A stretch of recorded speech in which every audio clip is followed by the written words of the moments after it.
Good afternoon, and a happy Thursday to every one of you out there. So let's begin today with the webinar. And Alex, how are you today?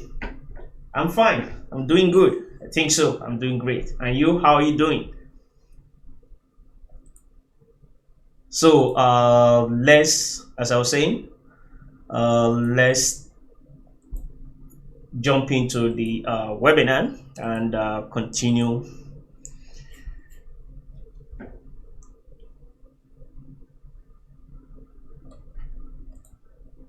Okay, now I believe we are live. Hello? Hello? Okay, yeah.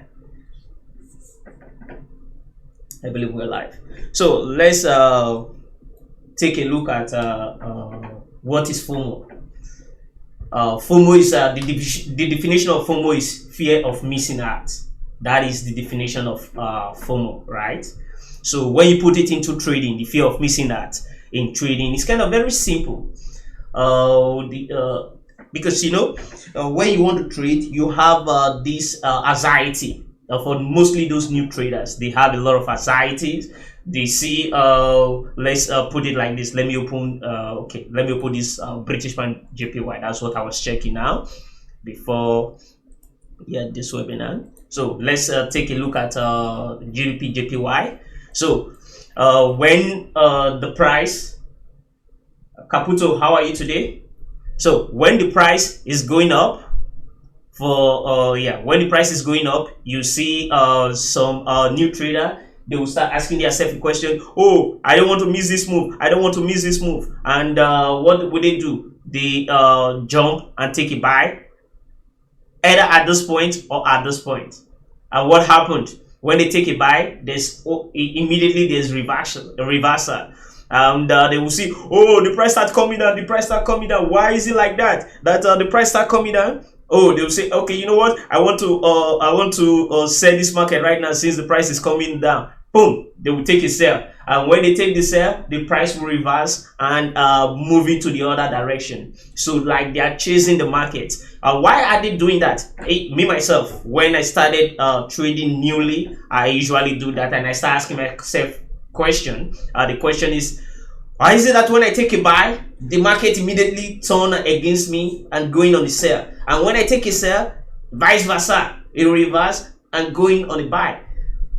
Because why? When the market is going up, I am afraid that, oh, I will miss this move. I will miss this move. What I do, I take a position. Immediately, the market will reverse. And when the market reverse, I'm still scared that, hey, you know what? I want to miss this move. I want to miss this move. And I will take a sell. And what will happen? The market will go on a buy. That is my experience when I started trading newly. I believe a lot of people had that experience too. So in order for you to overcome the fear of missing out, which is trading, it's kind of very simple. You need to have your strategy. That is the number one basic rules. You need to have your strategy. When you finish, let me just put it like this: the British pound JPY, right? In the morning, I come to the chart. I draw my support. I like the support, and I draw the resistance. I look at the trend. I take a look at the trend, and I will say that, okay, the trend is going. The trend is an upside trend. So what will I do? Then what will I do? I will start waiting for the price to start making the move in my favor. That is what I will do. I will start waiting for the price to start moving in my favor. I will not start, even when my bias for that day is buy and the price start making start declining. I will not start saying, okay, because my bias is buy, let me change it, and because the price is falling, I want to change it. I already draw my resistance and I already drew my support earlier the day. And so as I drew my resistance and support, I need to wait for the price to either come to my support and hold, or when the price come to my support and the support held very good and start flipping to bullish candle, then I will start thinking of buying. When the price break my support, I will wait for the price to start forming a resistance before I short. if you take question in your webinar, do you mind explaining how shall I trade professionally without stop loss? Oh, Alex, the worst things which you can do in trading is not to have stop loss. The worst which you can do is not to have stop loss in trading. Believe me, I am totally sure in what I'm telling you, because just imagine you have $1,000, right, on your account. Then you say, okay, you know what, I want to take a buy on British pounds USD, and maybe you took a buy from this high. Because one thing, before I will go further to explain that for you, there's no trader, Alex, there's no trader out there, even the best, they don't have this 100% winning ratios. They don't even have 90% winning ratio. The trader that will tell you that, you know what, I have 90% winning ratio is lying. They don't have. So they are the most successful trader we have there. Their key is risk management. They know how to manage their risk very good. That's the most successful traders we have there, because they know how to manage their risk. And how do they manage their risk? They know how much they want to risk before taking any trade. If they want to risk 1% of their total income, they know that that's the 1% they want to lose. They know where to put their stop loss in order for that price not to go above and take them hard from more than 1%. They want to lose 2%. They have what they want to lose, and they know what they want to lose. That is for those professional traders. So if you want to trade without using stop loss, you are exposing your account to be, at the end of the day, failure. Why? Let me give you this example. So maybe you're thinking, British pound GJ on the daily time frame is trading bullish. Everywhere is kind of bullish, and you take a buy. Maybe you take a buy from this zone, right? And you said, okay, you took a buy, and you're planning that the price will come to 1.3500, and you didn't have stop loss. Look what will happen. The price actually was moving in your favor. It moved 42 pips in your favor. Maybe you have $1,000 account, right? It moved 42 pips in your favor, but you are targeting 1.35. You didn't move your stop to break even, because you said, hey, 1.35, that is the target I'm aiming for the British pounds USD. And what happened? There was a reversal. And what is the reversal? There was a reversal, and immediately from your entry, look what happened. There's already 141 pips decline. You don't have stop. Maybe maybe it's kind of 0.1 lots which you used to take a position in your 1,000 account. Then you are waiting. Oh, there's going to be a potential reversal. You're going to be a potential reversal. The price is already declining. Even on the 1 hour time frame, the structure is already flipping. Like little by little is already flipping. When structure want to flip on the higher time frame, where does it start from? It starts from the smaller time frame, from the 30, 1 hour, and thereon. 30, 1 hour, 4 hours, 8 hours daily, before the weekly and the monthly. That's where structure usually flip. So if you don't have a stop loss, because you want to aim for 135, the price never comes to 135 because you didn't have stop loss. Maybe the reasonable stop loss, if you are aiming for 135, would have been this below this swing low, and you are aiming for 135. Just imagine the price didn't come to 135. What will happen? It reversed. It stopped you at, maybe it stopped you at 50 euros, maybe it stopped you at 100 euros. You still have 900 euros balance. That's the idea of you having a stop loss. If a trade didn't work for you now, does not mean that the trade will not work for you the next time you try. That is the idea of having a stop loss. You don't want to blow your account, or you have a margin call in just one trade. So it's always advisable. Even I'm telling you, the most successful trader we have there, they usually have losses too. But why are they successful? Because they know how to manage their risk. They know when to call it a day. That it's not working for them. Okay, that is it. They come from the next day. This is still what they call fear of missing out. because you already like, okay, you want to aim at the top, and you didn't buy at the low in order for you to get to the top, but you are buying at the top to get it to the top. So what will happen? Because okay, there's always to say, when I was making this research on the fear of missing out, it's better for you to miss out on a trade than for you to be on a losing trade. It's better for you to miss out on a trade. Even just imagine you finish doing your technical analysis, you predict that the price is coming downward. Maybe you predict that, okay, you know what, this price, when it breaks this low, the price will come down, right? And you see that the price came, it broke this low, it's coming down, and you know what, you already said, okay, when it broke this low, it closed, you want to buy, you want to sell. But unfortunately, when it was closing, it closed strong, and your risk and reward ratio is no longer there. But because you are afraid that, hey, you know what, I'll miss out of the trade, maybe then you take a buy from this maybe you take a buy from this candle, right? It just make a move there, and boom, it will stop your heart.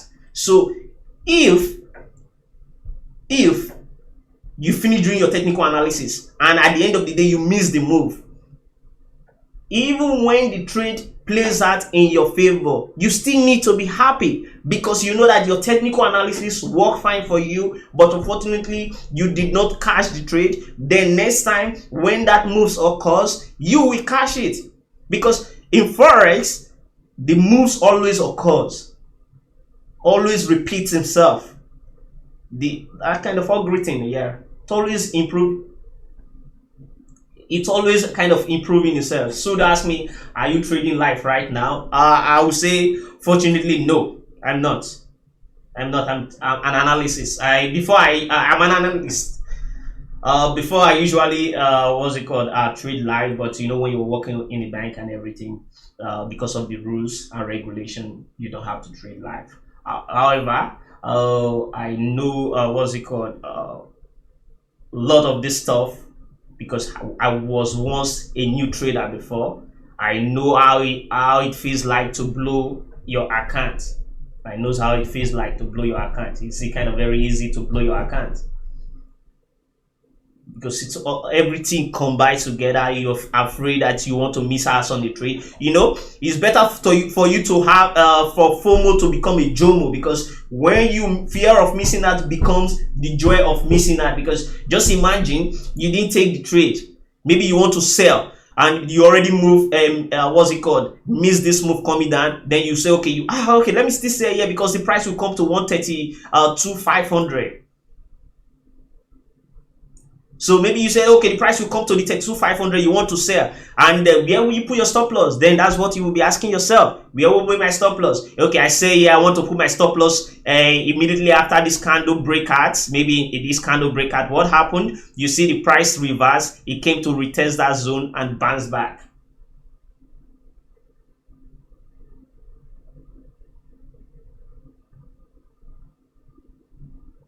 Caputo say, in my opinion, this market is retracing. That is the British pound USD, and so we can buy when the market is going to rebalance on support. Caputo, you are correct. The what's it called? The British pound USD is an uptrend, even from the 1 hour time frame, the 4 hours, and the daily time frame, weekly time frame. They are all uptrend. So if you want to buy when the price rebounds from support, it is fine, but I cannot advise you when the price is going to rebound from support. Why? Because you have your strategy, you know how to define when a price already rebounds from support. But let me just give you based on price action right now. Technically, this is a support which we have right now.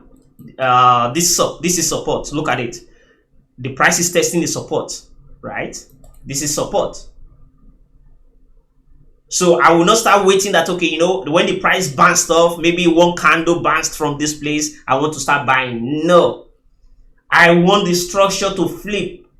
That is when I will buy. When the structure flip, that's when I will buy. Because look at support, right? But if you still go downward, we still have support. And if you hit it even one last time, we have what's it called, support somewhere this yeah, support there, and support somewhere this region too. So where would you start what's it called, defining to be your support? Because we have support, we have support, we have support. So what will you do there? My opinion, once this support starts holding, this one which you're looking at right now, when it start holding, how will you know that it start holding? You will see number one, a consecutive bullish candle, and number two, the price needs to break structure. What is the structure? This is the most significant high. You can call this a significant high, but I will not take that to be, because if you buy above this place, you have resistance here, you have resistance here. So when the price start flipping this last significant high, it broke the price break this region, it forms support, then I will start looking to go long in order for me to test this region. But I will still be aware of this region, which is this zone. That might be a problem. So what will happen when the price break, it forms support and start moving up? I quickly move my stop to break even, because of what? I'm seeing a resistance. But the most reasonable place for me to take position is above this zone, because above this zone, yeah. Because why? There's clean traffic without support to go to the upside, maybe even to eventually hit 135. So you start defining yourself, where is the reasonable support and where is the reasonable resistance? That's the question you start asking yourself when you are like kind of, okay, you know, this is support, this is resistance. Okay, how do you know that that support is holding? Because I can tell you, oh, at 1.3285 is kind of support. New trader will say, oh, yeah, Wizzy said that there's support as 1.3285. Okay, I want to buy. But what the new trader did not get is, how did I define that as a support? Am I buying at support, or am I waiting for price to break structure in order for me to buy? Those are the questions I will start. The new trader did not ask himself, but because he heard that, you know, Wizzy said that price has support and support just heard, and I want to buy.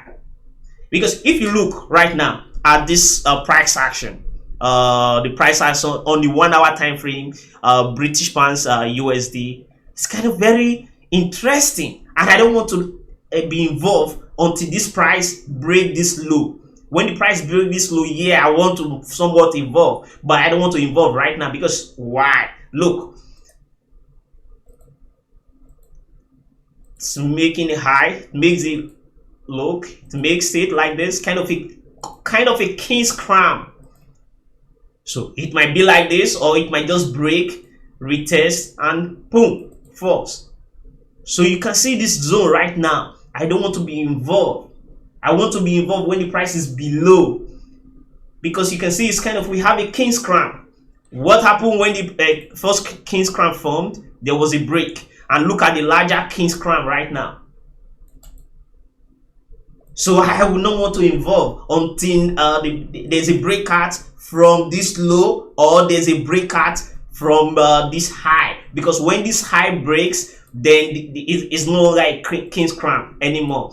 Because you start asking yourself a question, okay, is it king's crown? Who cares if it's a king's crown? There are millions of traders that is still trading on a king's crown structure. I swear. So you understand the logic.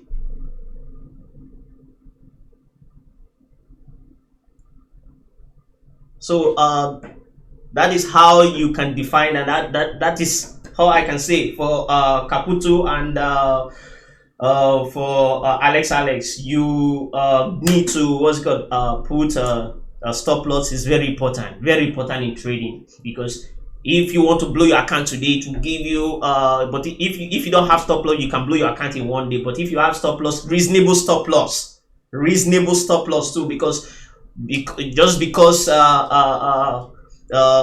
you heard a lot of people say stop loss is important, stop loss is important, and maybe you are taking a sell at this level. Maybe when the price break this low, you are taking a sell. Yeah, maybe when the price break this low, you are taking a sell, right? You said, okay, I'm taking a sell when the price break that low. And where will be your stop loss? You said because because they said stop loss is important. Maybe you are targeting just 24 pips. But because you heard that a lot of people say that, hey, stop loss is important, you want to put your stop loss at 232 pips in just targeting 22 pips, does not make any sense. Risk and reward ratio is not there. Or even when you want to target just 22 pips, but your stop loss is 60 pips also, your risk and reward ratio is not there too. It's not profitable in the long term.